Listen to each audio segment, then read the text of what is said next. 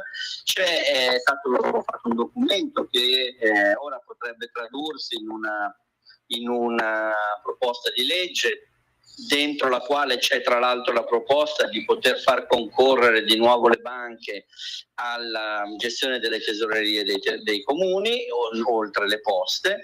C'è l'idea di comunque mettersi insieme per affrontare un problema che riguarda tutti, dai cittadini alle istituzioni, per risolvere il quale serve il contributo di tutti. È chiaro che se ognuno guarda soltanto al proprio ambito e nello specifico le banche soltanto al tema del risparmio e a come posso massimizzare il profitto, non usciamo da questa spirale. Invece andrebbe posto al centro l'interesse collettivo e in particolare delle persone più deboli che subiscono questo processo. Senta, una domanda un po' provocatoria e se vuole anche un po' ingenua nel suo essere provocatoria. Molto spesso quando si va in giro per stazioni metropolitane e così via, si trovano dei bancomat di una ditta privata da cui è possibile ritirare del denaro. Non sono bancomat di banche conosciute sul territorio italiano, diciamo così.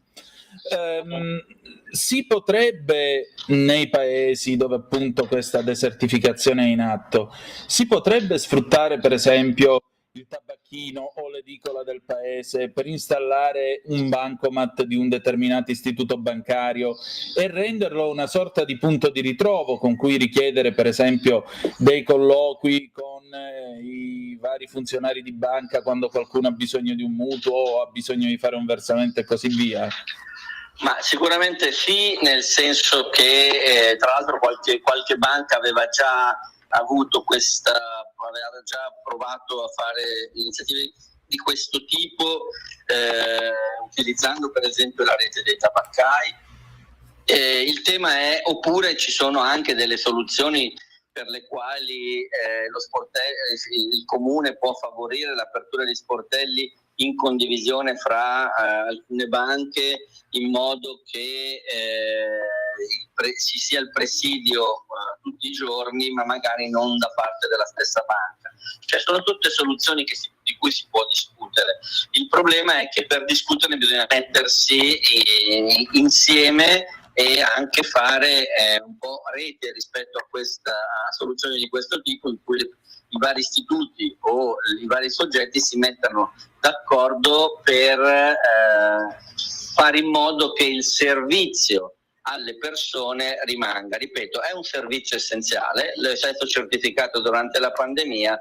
È curioso che si finga che non sia essenziale quando entra in campo una logica di mero vantaggio o risparmio economico. Ecco, se tutti i soggetti coinvolti, ripeto, le istituzioni, le banche, il sindacato è disponibile a fare la sua parte, si discute. Queste, per esempio, che dice lei, ma anche ce ne potrebbero essere delle altre, sono soluzioni che possono essere poi concordate e messe in campo. Ci sono già, per esempio, dei comuni che quando avvengono chiusure di sportelli che tramite il sindaco, tramite la giunta comunale fanno delle proposte alle banche per poter rimanere sul territorio. Queste sono le strade da percorrere. Noi sosteniamo anche che sia necessario, oltre quanto già fatto e sviluppando quanto già fatto, aprire degli osservatori, e se ne stanno già aprendo, ci sono proposte, ci sono alcune regioni che l'hanno già fatto e ci sono proposte in altre regioni per avviare degli osservatori sui territori, in modo che il fenomeno viene monitorato e quando un territorio, un comune rischia di rimanere senza sportello, ma ripeto, non soltanto senza bancomat, ma anche senza un presidio di riferimento per la cittadinanza, si possono scattare delle soluzioni o degli interventi per trovare delle soluzioni. Senta, per avviarci alla conclusione di questa nostra chiacchierata, la penultima domanda che le vorrei porre è questa. Molto spesso si sente dire: non posso pagare o non mi fanno pagare il caffè con la carta di credito o comunque con la carta che mi viene data dalla banca, perché ci sono le commissioni. Quando potranno essere abolite, tanto per cominciare? E la seconda è questa.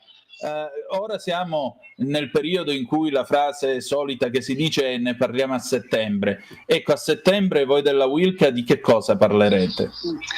Andando sulla questione delle commissioni, mi risulta che adesso non vorrei sbagliare, ma sì, che sotto una certa importo per favorire proprio i piccoli pagamenti non ci siano più, e comunque poi quelle sono anche aspetti commerciali per cui le banche, rispetto alle quali non va mai dimenticato, comunque sono dei soggetti economici privati, si fanno anche concorrenza fra di loro, però già alcuni passi in avanti sotto questo punto di vista sono stati fatti. Bisognerà farne degli altri sicuramente per favorire l'utilizzo del bancomat, ma io credo che ci sia un problema anche di tracciabilità dei pagamenti che va incontro a logiche di riduzione dell'evasione fiscale, quindi il tema è anche più ampio e più complesso rispetto a questo aspetto. Per quanto riguarda la Wilca, su questo tema andrà sicuramente avanti.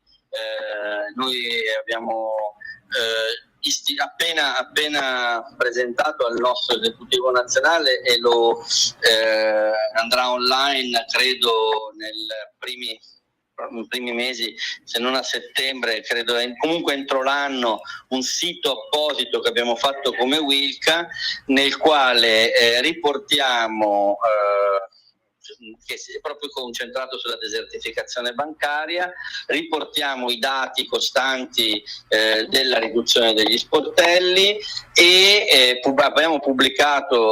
pubblicheremo i nostri 2 rapporti annuali che abbiamo fatto negli ultimi 2 anni, che sono delle interviste alla popolazione su come vivono l'impatto della desertificazione e le loro opinioni. Faremo sicuramente un prossimo rapporto e continueremo a spingere a livello nazionale in questa direzione, e partecipando al tavolo del CNEL con queste iniziative, ma anche con le iniziative tramite le nostre strutture regionali, perché si avviino quegli osservatori che dicevamo, perché ci sia un monitoraggio costante su questo tema particolarmente delicato. Ovviamente questo richiede anche degli interventi sindacali a livello nazionale piuttosto che nelle aziende, ed è lì tutto l'impatto che noi vogliamo contenere rispetto all'occupazione del settore, perché noi sosteniamo che non ci sia necessità di ridurre ulteriormente il personale bancario, anzi, se possibile ci sono gli spazi di aumentarlo, e quindi non arrendersi all'idea che digitalizzazione e tecnologia significa riduzione dei posti di lavoro, ma possono essere anzi motori per una spinta alla crescita sia in termini di produttività che dell'occupazione, e in questo senso quindi anche il nostro confronto sia a livello di ABI sia a livello nelle singole aziende per favorire un ricambio generazionale, sì, ma non una riduzione dei posti di lavoro, e questo sarà anche uno dei temi che vorremmo affrontare nell'avvio della cabina di regia che si avvierà a livello nazionale il 22 settembre, che è prevista dal contratto nazionale del credito, insieme alle altre organizzazioni, per discutere di come affrontare il futuro di un settore che a nostro avviso è centrale per la vita del paese, come quello bancario, ma in generale quello economico-finanziario, che ovviamente sarà attraversato da grandissimi cambiamenti anche per l'impatto della tecnologia, ma crediamo che quei cambiamenti debbano essere gestiti tramite le relazioni sindacali e che consentono di condividere le soluzioni a problemi che altrimenti verrebbero affrontati solo con l'ottica di risparmiare risorse e ridurre il personale. Molto bene, allora avremo modo di seguire questi sviluppi e al piacere di risentirci presto. Grazie mille, grazie per l'invito e per la possibilità di affrontare questi temi che crediamo particolarmente importanti, non solo per i bancari ma proprio per anche le persone che devono poter accedere ai servizi bancari. Con molto piacere, grazie ancora. Grazie. Stai ascoltando Radio Libertà, la tua voce libera, senza filtri né censura. La tua radio. Lo amiamo perché ci offre sempre le cose più buone e naturali. Linea Alberto Acerbis. Buongiorno cari amiche, buongiorno cari amici di Radio Libertà. Prima di lasciarvi alle vacanze del mese di agosto, voglio farvi un'offerta davvero straordinaria. Parliamo di GastroFree. GastroFree in questi giorni sta avendo, chiaramente si mangia qualcosa di più, si esagera un pochettino, però GastroFree si usa tutto l'anno, in modo particolare in questo periodo. Perché? Perché GastroFree è una soluzione alla bava di lumaca, uno sciroppo, non ha controindicazioni alla bava di lumaca, con tutti i principi attivi che ha la bava di lumaca e tutti gli estratti di origine vegetale presenti, quindi un prodotto naturale per coloro che soffrono di iperacidità, che soffrono di reflusso gastroesofageo. Quando mangi qualcosa ti si gonfia la pancia, quando rinunci a mangiare quella cosa che hai sempre mangiato perché non la digerisci, perché ti svegli di notte e continui a bere. Allora provate, perché ormai la cosa è risaputa, è un successo straordinario da 15 anni, GastroFree. Chiamate 030 68 40 408. La bava di lumaca con i suoi principi attivi crea un film bioattivo che blocca l'attacco dell'acidità, neutralizza l'iperacidità, il gonfiore di stomaco, il bruciore di stomaco. Quanto è brutto mangiare un qualcosa e sentirsi quel bruciore alla gola, allo stomaco. Prima di andare a mangiare qualcosa di importante, ho fatto i tre vasettini, 3,59 €. Cioè, calcolate che questo è un prodotto che ha un valore commerciale, ma lo sapete, di 35-38 € uno, 59,3, scadenza deve essere 2 anni e mezzo. Però voi abituatevi, fate un investimento sulla vostra salute in maniera naturale. GastroFree, la nostra soluzione alla bava di lumaca per chi ha il reflusso gastroesofageo, il bruciore di stomaco, l'iperacidità, gonfiore, fa fatica a digerire. Allora, facciamo una bella cosa. Io non posso farlo per tutti perché è un'offerta che non esiste, però se volete ricevere senza pagare il trasporto, quello non lo pagate. 3 flaconi di GastroFree che poi vi tornerà utile anche a settembre, ottobre, 59 €. Però chiaramente questo vale per le prime 20 telefonate allo 030 68 40 408. Buona estate! Radio Libertà. Veniamo da una lunga storia e andiamo incontro al futuro con spirito libero per ascoltare tutti e per dare voce a tutti. Io tengo un draio, una bocca rossa come una cerasa, una pelle profumata e fronde rosa. Io tengo un draio volevo offrirti pagandola anche a rate, no brillante, e quindi c'è carate. Ma tu volevi la pizza,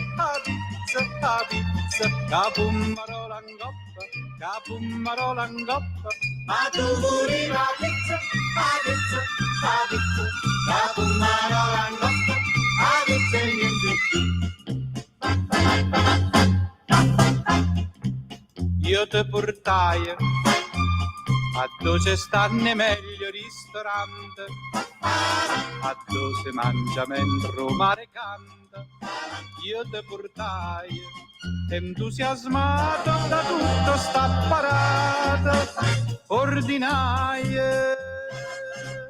non c'è fa l'arrostuto. Ma tu volevi la pizza, capummarola in coppa, capummarola in coppa. Ma tu volevi la pizza, capummarola in coppa, la pizza e niente più. Io ti sposai, vicinati a folla dei parenti, facevano un sacco di complimenti. Io ti sposai, all'improvviso tra il vivo e battimano arrivai una torta e 5 piane. Ma tu volevi la pizza, capummarola in coppa, capummarola in coppa. Ma tu volevi la pizza, capummarola in coppa, la pizza e niente più.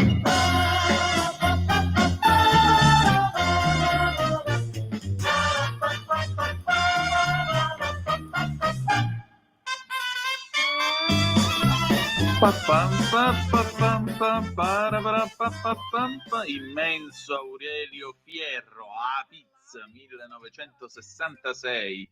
Siete sulle magiche onde di Radio Libertà. Questa è Capitaneria di Porto. Antonino Danna al microfono con voi in questo lunedì 4 di agosto dell'anno del Signore 2025 alle ore 11:37 precise, ladies and gentlemen. Allora, dalla desertificazione bancaria passiamo a luoghi ameni. Ebbene sì, allora il lunedì avremo la presenza della nostra Maddalena Baldini, giornalista enogastronomica, scrittrice, è stata anche ospite a Zoom con il suo ultimo romanzo L'estate della pioggia per Armando Editore, e in particolare vi invito anche a seguire il suo sito degustaviaggi.it. In questa puntata andiamo a visitare i Campi Flegrei e poi andiamo a conoscere la provincia di Avellino con le sue risorse enogastronomiche. Tanto è quasi ora di mangiare, insomma, mezzogiorno si avvicina, l'acquolina in bocca può cominciare a montare. Ragazzi, andiamo pure. E allora, lei la conoscete bene perché nella prima stagione ha co-condotto Zoom tenendo la rubrica Mangiamondo, dove raccontava bei posti e insomma buone ricette, ma non è soltanto una giornalista enogastronomica, è anche una scrittrice. Vi vorrei ricordare che è stata nostra ospite con L'estate della pioggia, il suo ultimo libro, il suo ultimo romanzo per Armando Editore, e chi può essere lei? Lei altri non è che la nostra Maddalena Baldini. Buon pomeriggio e ben trovata. Ciao Nino, buon pomeriggio a tutti, ben trovati, grazie per l'invito come sempre gentilissimi, davvero, grazie. Figurati, ma più che altro grazie per il tuo tempo, perché è estate, giustamente l'Italia si ferma, l'Italia va in vacanza e andando in vacanza anche tu hai diritto a riposare. Però ecco, per chi volesse andare in vacanza o pianifica di andarci, dove ci porti oggi di bello? Allora, oggi nello specifico vi porto in Campania, con particolarità. Vorrei fare cenno alla bellezza dei Campi Flegrei, e della Sì. provincia di Avellino. Io ho avuto il piacere di essere ospite di questi due meravigliosi territori in occasione di 2 viaggi stampa organizzati da Presenzia, Busto di Campania Divina, e vi posso garantire che le scoperte sono state veramente a 360 gradi.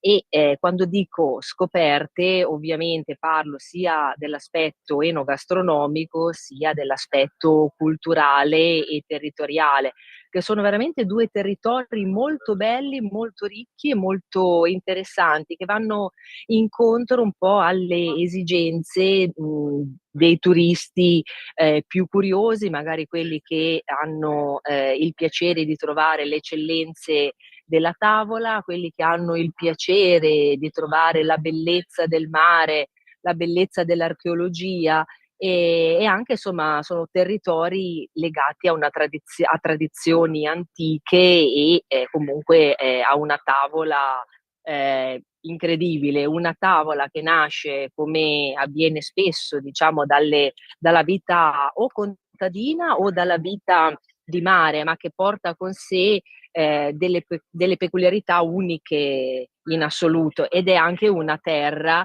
ricchissima di vini eccellenti. Ecco, tra l'altro stiamo vedendo qualche immagine intanto dei Campi Flegrei con le solfatare, qua siamo in Certo. quel di Pozzuoli ovviamente, poi c'è anche, per chi amasse il pesce, oltre che paesaggi un po' meno luciferini, questa è Procida con i suoi bellissimi colori, e poi naturalmente questa è Napoli, Piazza Plebiscito, con la chiesa di San Francesco di Paola, che era veramente che è accanto a Palazzo Reale ed è proprio il cuore pulsante di quella che era l'ex capitale di un regno. E diciamo, tra le cose da mangiare, i cibi più interessanti, che cosa hai trovato? Nello specifico, nei Campi Flegrei c'è una tradizione molto antica che fa riferimento, alle cozze e, alle telline. Pensa che ci sono proprio, degli allevamenti e, considera che nell'antichità, sulle monete, veniva proprio impressa l'immagine della cozza, giusto per dare l'idea dell'importanza di quel frutto del mare, e dall'altra parte della moneta invece di solito c'era un'immagine o dell'imperatore o di una qualche divinità, e paradossalmente rimaneva sempre l'immagine della cozza e cambiava invece quella dell'imperatore, quella della divinità. Già solo questo aspetto fa capire, no, quanto sia ancorata questa eccellenza. E sulla tavola le cozze si trovano poi cucinate e preparate spesse volte assieme anche a dei prodotti della terra, quindi hanno l'abilità proprio di saper coniugare le bontà del mare con le bontà della terra, soprattutto con i legumi, al di là, diciamo, della classica zuppa di cozze. Ma credimi, Nino, che fanno dei piatti veramente, veramente buoni, proprio nella loro semplicità portano dei gusti entusiasmanti. E pensa addirittura che verso la metà di luglio viene dedicato proprio un festival all'importanza e alla bontà dei mitili. Questo per dirti quanto le cozze e le telline siano proprio una parte assoluta e integrante di questa zona meravigliosa del mare. Ovviamente si mangia, si sta bene, si provano i piaceri della tavola, e un altro aspetto che mi ha affascinato tantissimo è stato il giro in barca, su questa barca con il fondale trasparente. Pensa, ci hanno portato in mezzo al mare e abbiamo avuto la possibilità di vedere il parco archeologico sommerso di Baia. Che meraviglia. Una meraviglia, proprio un'emozione incredibile, e sembra si ha quasi la sensazione di toccare proprio questi reperti archeologici con le mani. Tra l'altro sono conservati molto bene, ci sono dei mosaici che raffigurano pesci, che raffigurano animali, che raffigurano combattenti, e tutto è conservato in maniera quasi perfetta, insomma. Di per sé questo territorio poi era considerato un po', passami il termine, la zona VIP Sì. per gli antichi, no? E quindi in molti casi ci si ritrovava proprio per trascorrere l'estate, quindi ci sono tantissime ville antiche, i palazzi, e questo ancora oggi è possibile ritrovarlo nel fondale del mare, quindi è un fascino davvero unico, è un'esperienza che io consiglio di fare perché merita tantissimo. Indubbiamente. Senti, però tu ti sei spinta anche verso l'interno. Sei Sì. stata in Irpinia, nella provincia di Avellino. Sì, siamo stati in diverse zone della provincia, zone appunto dell'entroterra, e lì ho trovato delle eccellenze legate al mondo dei formaggi. In particolare voglio segnalare il pecorino carmasciano e il pecorino bagnolese. Nel primo caso la particolarità di questo pecorino, intanto ne vengono prodotte, si parlava massimo 3.000 forme su tutto il territorio. Questo ti dà l'idea dell'eccellenza di per sé di questo prodotto, e la particolarità è che il latte utilizzato deriva dalla mungitura delle pecore che si alimentano su questi territori in cui ci sono ancora degli sbuffi sulfurei. Di conseguenza la vegetazione ha un aroma, un gusto per gli animali del tutto particolare, che inevitabilmente poi finisce nel latte e di conseguenza finisce in questo pecorino eccezionale, che ha sicuramente un gusto abbastanza piccante, ma non in una maniera così eccessiva come abbiamo in mente per un qualsiasi altro formaggio pecorino. Unisce questa piccantezza a una nota dolce che riesce ad avvolgere veramente il palato e lascia delle sensazioni incredibili, delle sensazioni veramente uniche, e lo consiglio di degustarlo ovviamente assieme ai vini del territorio, come potrebbero essere un Fiano, un Greco. In riferimento invece ai Campi Flegrei magari consiglio una Falanghina. E da ricordare che il territorio avellinese in fatto di vini è famosissimo anche per l'aglianico. Ne esce un vino rosso corposo ma avvolgente e vellutato al tempo stesso. Quindi veramente sono tutti gusti che consiglio di mettere nel piatto e nel bicchiere. Ecco, abbiamo prima visto il pecorino carmasciano, adesso stiamo vedendo i filari delle vigne e dell'interno della provincia di Avellino, una provincia, come vedete, molto aspra, molto particolare, però è una provincia dove appunto sono diffuse, è terra di vacche, è terra di formaggi, e di conseguenza i sapori non mancano. Senti, ma qui che cosa mangeresti a parte il pecorino locale? Allora, sicuramente consiglierei, sempre in fatto di formaggi, anche un buon caciocavallo podolico, anche questo eccezionale. Da provare anche il prosciutto irpino, molto interessante, la salsiccia irpina, anche quella un prodotto eccellente. Anche il territorio di Avellino poi ha una buona produzione in fatto di legumi. Un altro prodotto molto curioso è stato il broccolo aprilatico. Hanno una varietà anche di sedano molto gustosa, molto croccante, e hanno anche una buonissima cipolla ramata, quindi veramente si può spaziare dalla carne ai formaggi sino ai prodotti dell'orto, e hanno l'abilità di saperli coniugare con eccellenza nei piatti. Considera che hanno proprio una cucina, semplice, poi ci sono degli chef bravissimi che danno sempre, una reinterpretazione, però anche questi ingredienti, composti nelle cucine di una volta riescono a dare veramente il massimo in fatto di sapore e di profumi. Che meraviglia. Senti, intanto qui stiamo vedendo degustaviaggi.it, il tuo sito dove tu naturalmente racconti le tue avventure enogastronomiche. Vedo Taormina, vedo questo pezzo del 26 luglio sulla nuova drink list del Gaia Sì. Bar firmata Luca Savioli, le nuove mete in Giappone e Oman. E allora per chi volesse andare un po' fuori, cosa c'è di interessante in Giappone e Oman?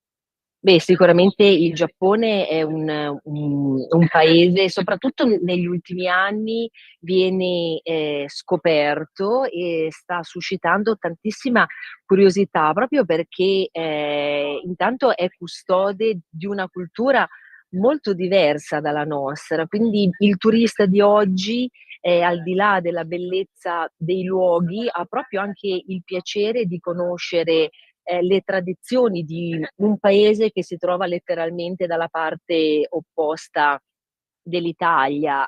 Sicuramente tra gli appuntamenti più gettonati c'è il Festival dei Ciliegi in fiore, che poi è un periodo abbastanza lungo dove, il Giappone si ricopre letteralmente di petali e ti lasciano un'atmosfera veramente da romanzo, no, sembra quasi di rivedere quelle immagini dei vecchi film o addirittura dei vecchi cartoni animati degli anni '80, Nino, tu che sei un seguace Beh. di quel periodo, dove si vedevano già questi aspetti così interessanti e così unici del Giappone, ma probabilmente negli anni, '80 meno noti e meno raggiungibili anche rispetto a quello che invece può essere oggi, una meta per fare un viaggio indimenticabile. Certo. Senti, insomma, oggi siamo all'inizio di agosto e naturalmente la gente comincia ad andare in vacanza. Si parla tanto di vacanze intelligenti, si parla tanto di vacanze particolari. Ecco, secondo te qual è la vacanza intelligente? Ma semplicemente penso che per ciascuno di noi la vacanza intelligente è quella che ci fa star bene, Mh. intanto. Perché quando scegliamo di trascorrere qualche giorno al mare, in montagna, in collina, l'obiettivo principale deve essere proprio quello di, trovare momenti di relax, di pace, di tranquillità. Quando si dice, il bisogno di ricaricarsi. Ecco, questo è un concetto intelligente di vivere la vacanza e invece noto personalmente che in tanti casi ci si lascia un po' prendere dalla frenesia di dire: "Okay, devo andare in vacanza, devo divertirmi tantissimo, devo arrivare, in albergo ogni mattina alle 4 altrimenti, non ho vissuto completamente il gusto del mare." Penso che trovare sempre un equilibrio sia la cosa migliore. Poi inevitabilmente ci si deve adeguare, ai luoghi, alla disponibilità economica, perché, di sicuro in Italia oggi abbiamo, la fortuna di trovare una proposta variegata, no, anche in base alle tasche, dagli hotel, dai posti, 5 stelle fino, ai luoghi accessibili a tutti. Comunque l'importante è stare bene, recuperare un po' di serenità, riposare, la mente, e il corpo, così che una volta rientrati si possa riprendere una quotidianità a pieno ritmo. E allora, con questo saggio consiglio, noi ci diamo appuntamento a lunedì prossimo, visto che sarà anche l'11 di agosto e andremo in previsione delle ferie augustales. Chissà dove ci porterai. Chissà, tutto da scoprire, vi lascio la sorpresa. E sarà una sorpresa che scarteremo molto volentieri. Grazie. Grazie Nino, grazie a tutti. Qua alle 11:54 minuti e 22 secondi sulle magiche onde di Radio Libertà. Antonino Danna al microfono con voi per Capitaneria di Porto. Grazie ancora a Maddalena che sarà con noi tutto questo mese d'agosto, a lunedì. Allora, andiamo a vedere le zappe che mi avete mandato. Nel frattempo, qui ragazzi, io chiedo la vostra solidarietà. Buongiorno Antonino, sono Stefano, quello che ti ha mandato il messaggio guida pratica per il sorpasso settimana scorsa. Oggi ti scrivo perché probabilmente il karma mi ha punito per quel messaggio. Ne ho trovato qualcuno in quarta corsia bello pacifico col suo bussolotto sul tetto che andava in vacanza, ma niente di tragico.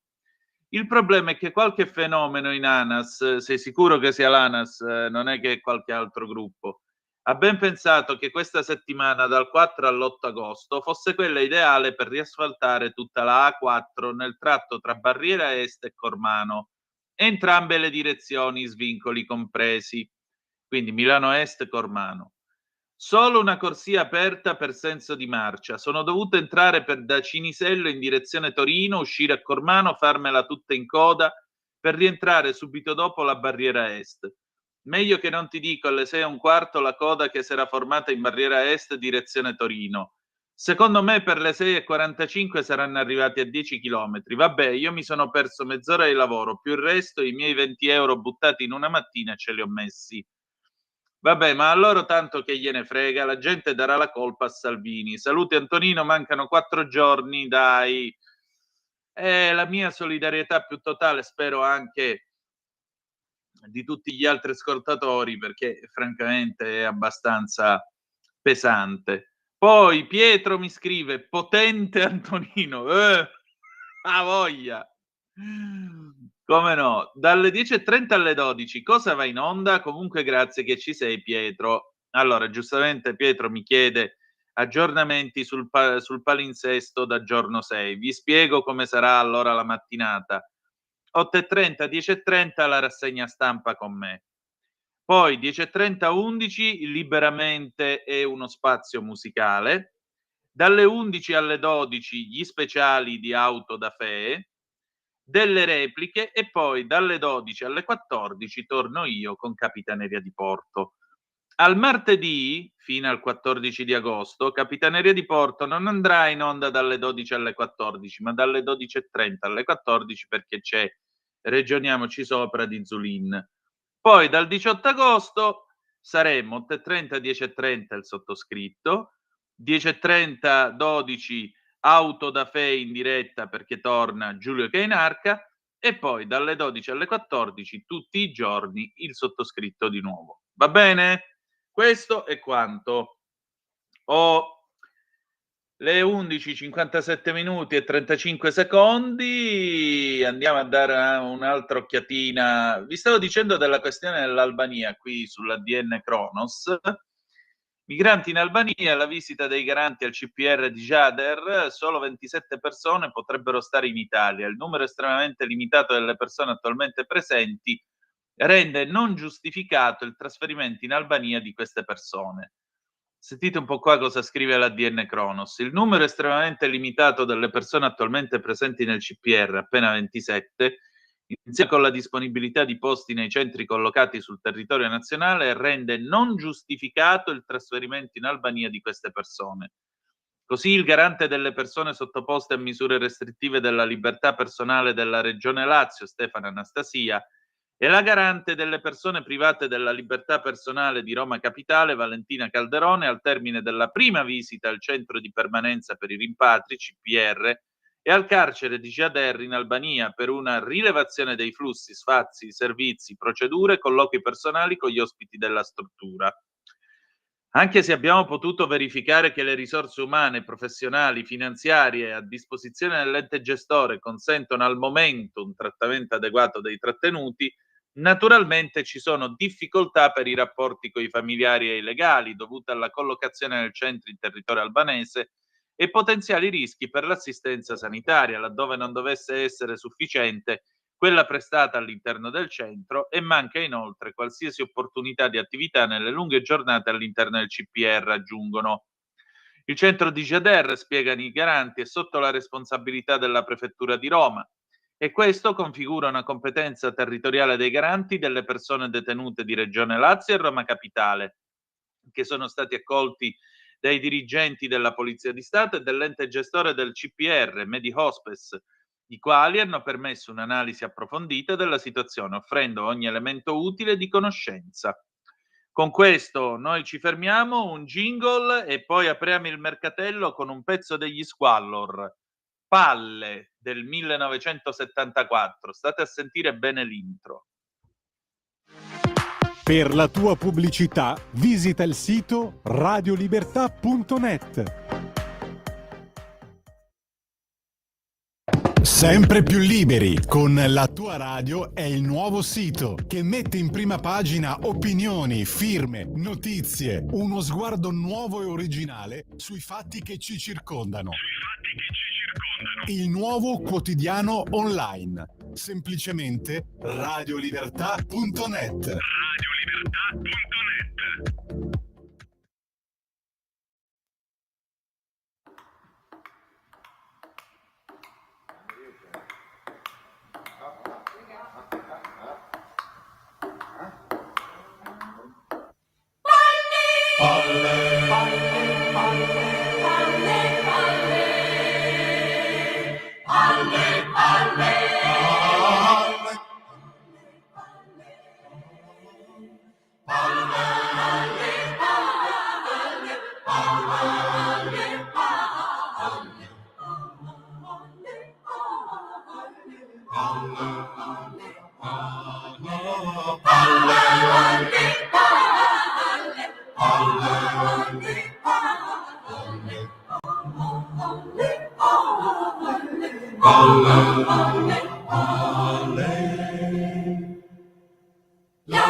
E allora l'anno di grazia era il 1974, avete ascoltato bene il rumore che c'è all'inizio, totoc totoc, mentre Cerruti e soci, Alfredo Cerruti, Giancarlo Bigazzi, Daniele Pace e Toto Savio, gli Squallor, giocano appunto con questo oggetto che è l'oggetto di cui stiamo per parlare, e io pregherei la regia a questo punto di agevolare anche il video che abbiamo da parte. Voi alla radio sentirete il rumore, perché questo rumore vi porterà drammaticamente indietro nel passato, se avete almeno più di una cinquantina d'anni. Attenzione, ragazzi, andate pure.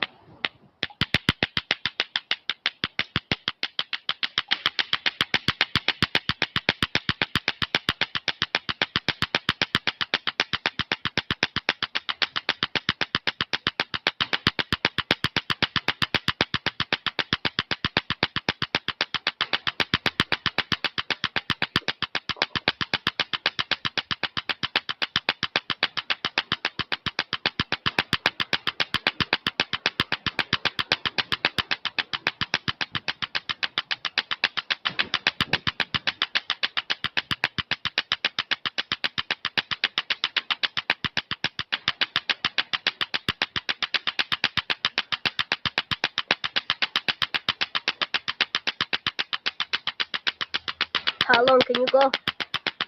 You can go forever. Ecco qua, lo avete ascoltato, e in particolare chi ci sta seguendo attraverso i canali video della radio lo ha anche visto. Questo è un video ovviamente molto più recente di questo ragazzino che giocava con le palle di plastica. In realtà hanno un nome, sono le Click Clack.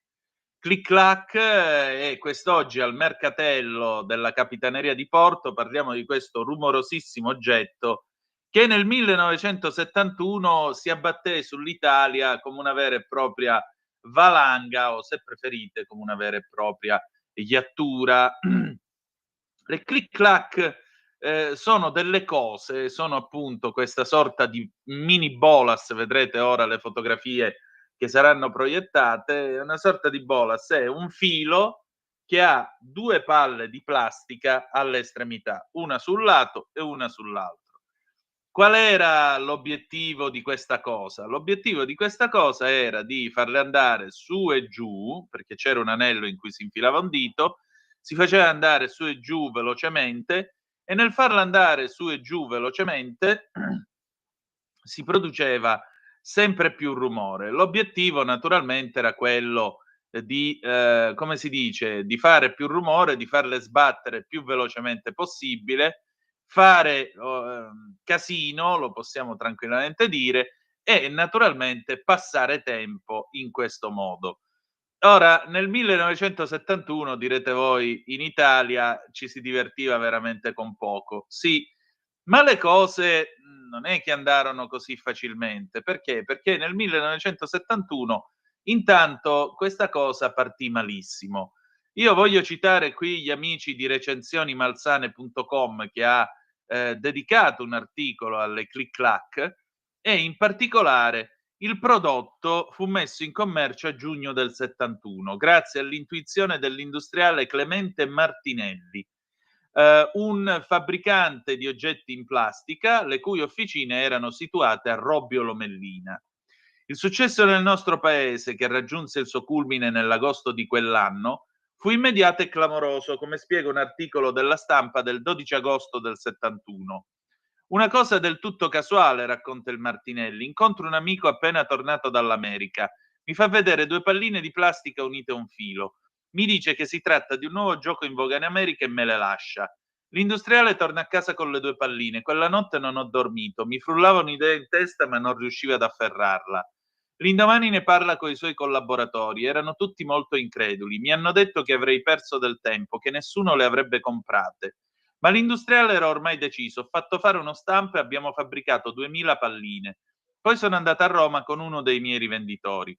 Convincere i negozianti a comprarle non è stato facile. Ho dovuto pregarli, assicurando che se non le avessero vendute le avrei riprese. Alla sera ne avevamo piazzate 1500. A quel punto abbiamo avuto una grande idea. Le ultime 500 le abbiamo regalate ai ragazzi, in piazza Navona, su a Trinità dei Monti. Per le vie di Roma quella sera si sono sentiti i primi click-clack. L'indomani i negozianti mi hanno telefonato in albergo, avevano venduto tutte le palline e ne volevano altre. Sono tornati in fretta e furia a casa per organizzare il lavoro. Pensate voi. In 3 mesi vengono fuori qualcosa come 4 milioni di pezzi di click-clack. Le richieste che si sono fatte pressanti, alla fine abbiamo rinunciato a rispondere al telefono. Ogni telefonata era una richiesta, clienti venivano in auto perfino da Livorno. Ci supplicavano per averne almeno uno scatolone da 1000 pezzi, pagavano e ripartivano. Un negoziante di Vigevano ne aveva prese 100 per prova, 2 ore dopo mi telefona per ordinarmene altre 2000. In una settimana me ne ha vendute più di 6000.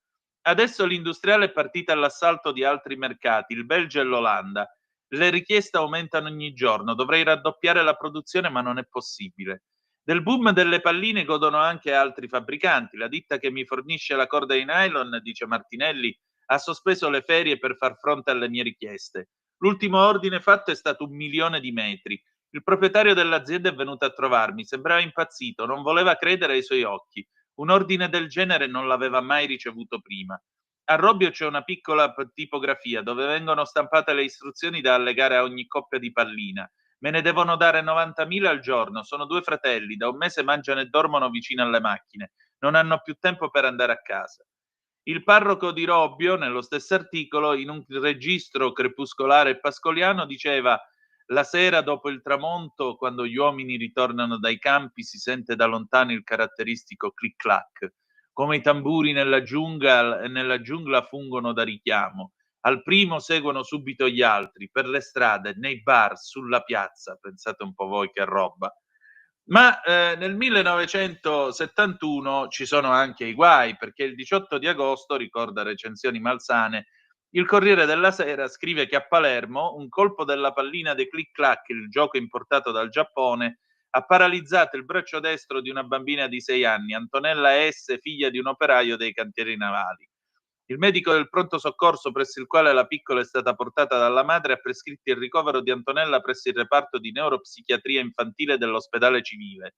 Secondo il sanitario, infatti, la pallina ha colpito il nervo ulnare che costeggia l'avambraccio e stimola la funzione di parte della mano.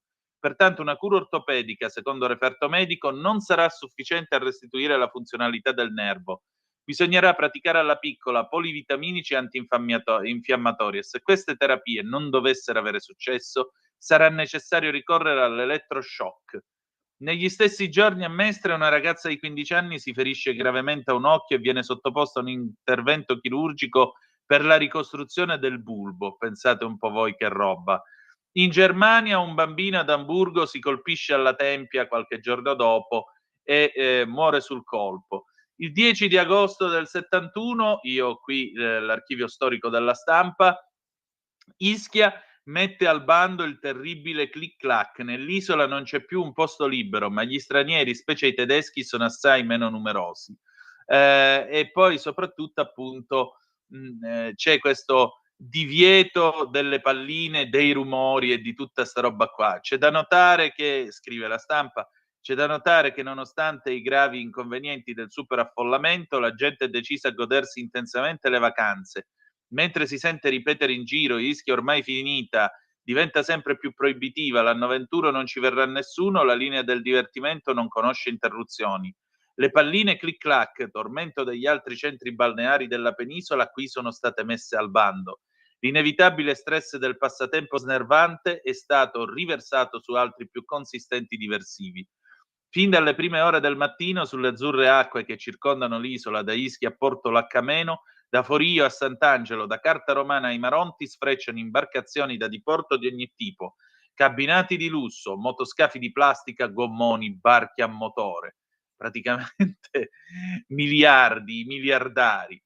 Ancora altre robe, appunto. Il 12 di agosto del 1971, tra l'altro, nell'articolo che è stato citato da Recensioni Malsane, la Stampa spiega che non sono nate né in America né tantomeno in Giappone queste benedette click-clack. Pare infatti che, almeno a sentire come si dice, l'origine di questa roba sarebbe niente poco di meno che una clinica psichiatrica, il ritmo martellante che avvelena le nostre vacanze. Nati in una clinica psichiatrica, il click-clack che ci fa impazzire.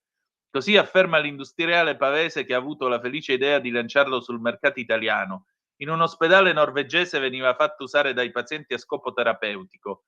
Il suo stabilimento, per far fronte alle richieste, ha dovuto sospendere le ferie, ne sforna 90.000 al giorno e li esporta in tutto il mondo.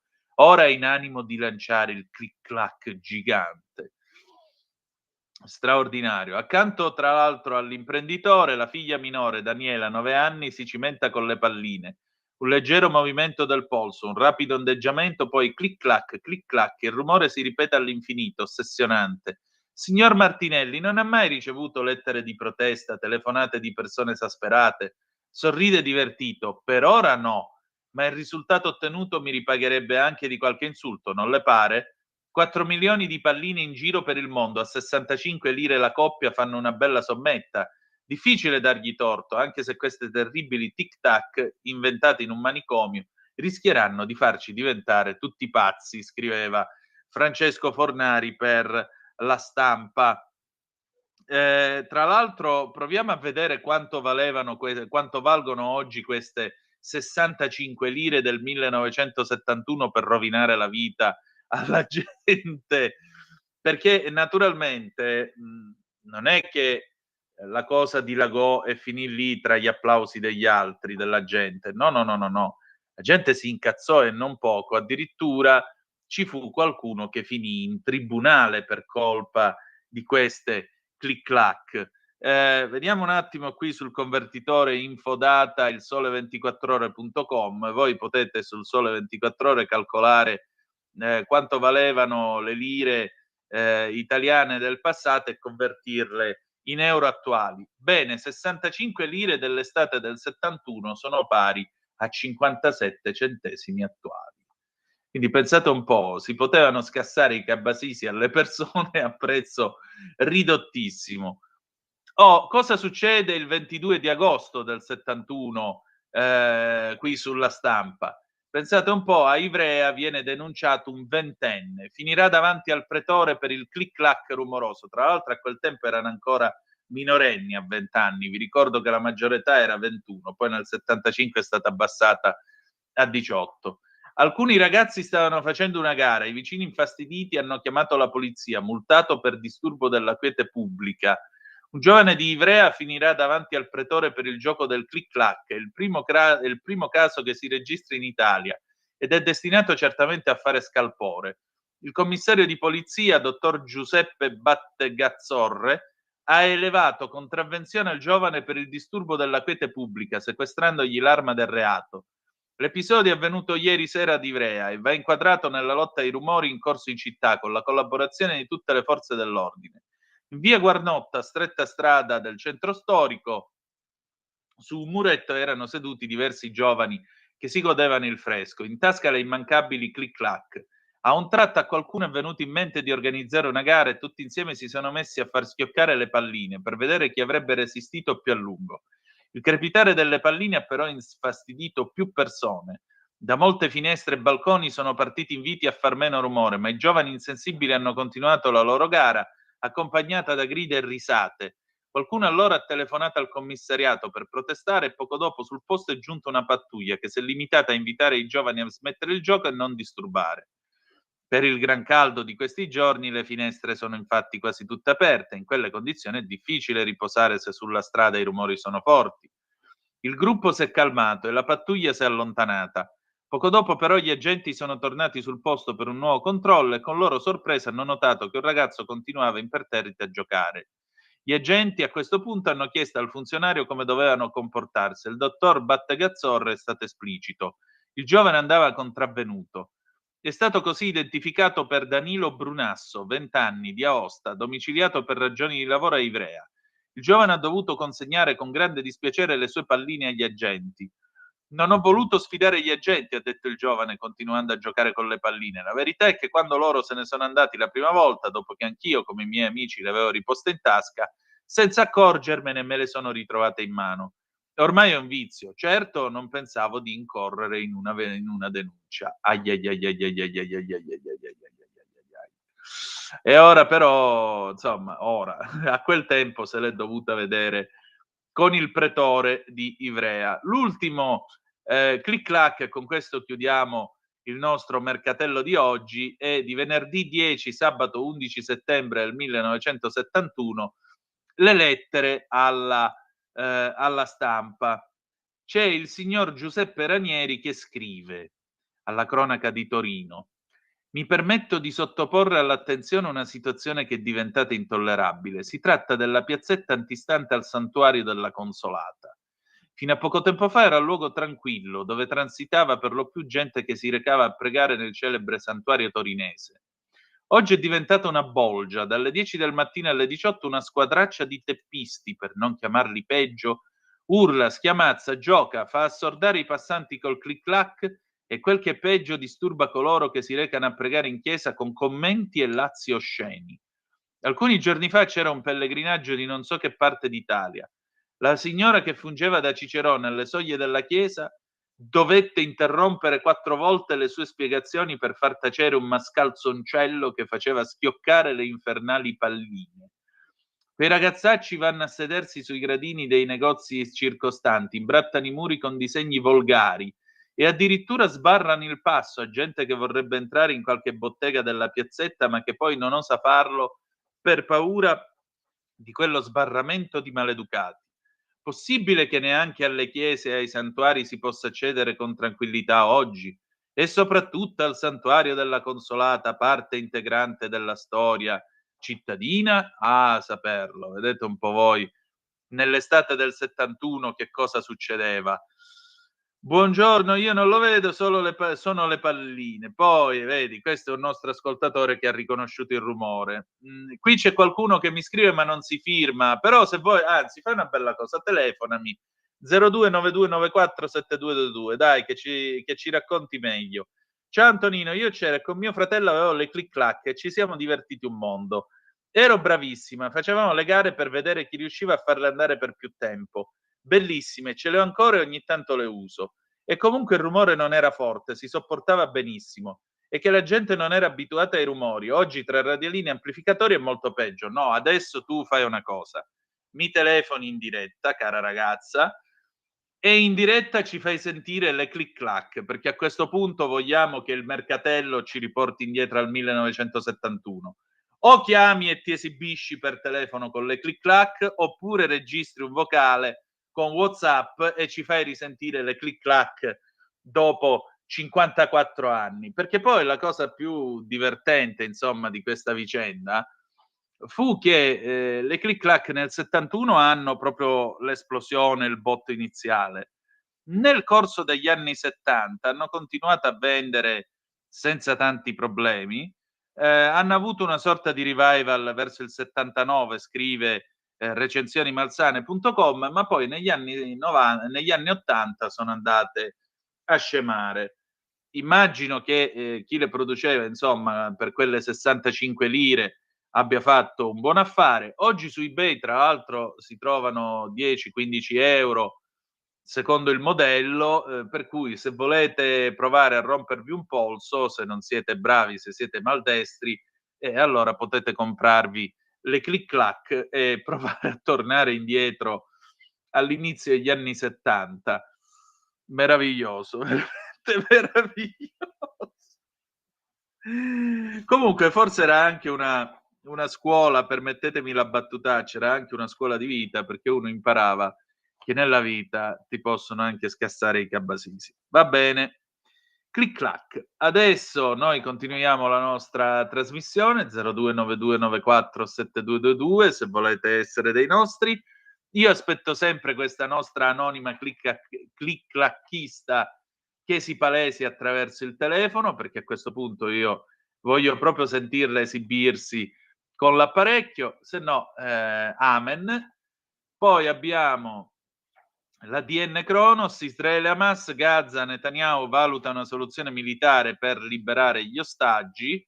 Lo riferisce una fonte diplomatica citata dai media ebraici, secondo la quale si sta formando un'intesa sul fatto che Hamas non è interessata all'accordo. Hamas 250 camion di aiuti al giorno come precondizione per tornare a negoziare. Benjamin Netanyahu, scrive la DN, sta spingendo per una soluzione militare per liberare i restanti ostaggi tenuti prigionieri dai terroristi di Hamas. Lo riferisce una fonte diplomatica citata dai media ebraici, secondo la quale si sta formando un'intesa sul fatto che Hamas non è interessata a un accordo. Si ritiene che siano circa 20 gli ostaggi ancora vivi tenuti prigionieri dall'organizzazione terroristica. Netanyahu avrebbe suggerito di ampliare l'operazione militare israeliana a Gaza e ricorrere alla forza militare per estrarre gli ultimi ostaggi rimasti prigionieri dopo l'attacco del 7 ottobre 2023. Le dichiarazioni arrivano dopo le critiche delle famiglie dei prigionieri all'eventuale intensificazione delle operazioni militari a Gaza e alla dichiarazione video di Netanyahu in risposta alle immagini strazianti dei prigionieri, immagini che suggeriscono l'assenza di un accordo di rilascio in cambio di una tregua. Secondo la nostra comprensione, Hamas non è interessata a un accordo, ha affermato la fonte. Il primo ministro sta spingendo per il rilascio degli ostaggi attraverso una vittoria militare decisiva, combinata con l'ingresso di aiuti umanitari nelle aree al di fuori della zona di combattimento e per quanto possibile al di fuori del controllo di Hamas.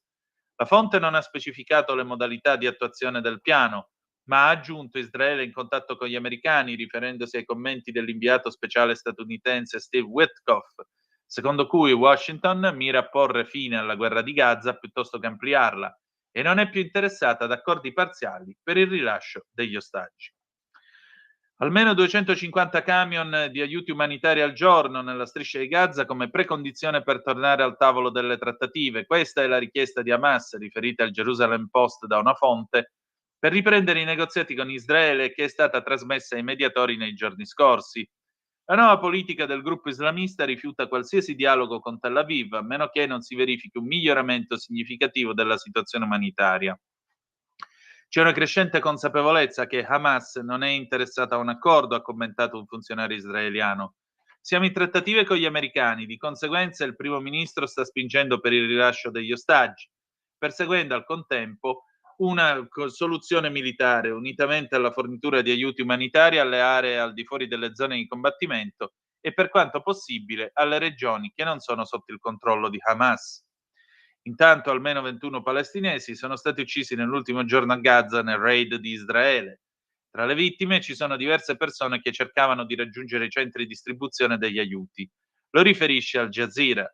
Una fonte dell'ospedale Al-Auda ha dichiarato che 7 richiedenti aiuto sono stati uccisi, altri 20 sono rimasti feriti, dopo che le forze israeliane hanno aperto il fuoco nei pressi di un centro, scusate un attimo che mi è saltata la pagina, un centro aiuti umanitari della GHF, Gaza Help Foundation, nel centro di Gaza.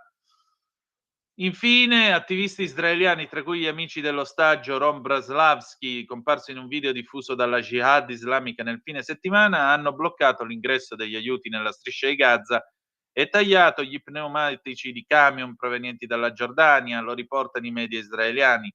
Roma avrebbe dovuto essere di nuovo con me in macchina dopo la festa, sta morendo di fame in cattività mentre gli aiuti alimentari vengono trasferiti.